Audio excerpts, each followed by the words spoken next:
இனம் சொல்லாமல் சொன்னாய் செங்கோதை மனம் உன் பேச்சில் தந்தாயே உன்னாலே யோசிக்கிறேன்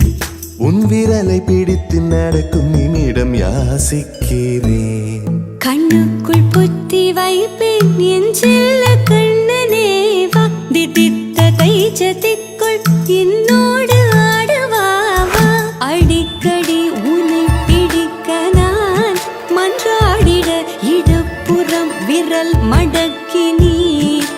காட்டிட என் கண்ணனே வாடாவா விஷம கண்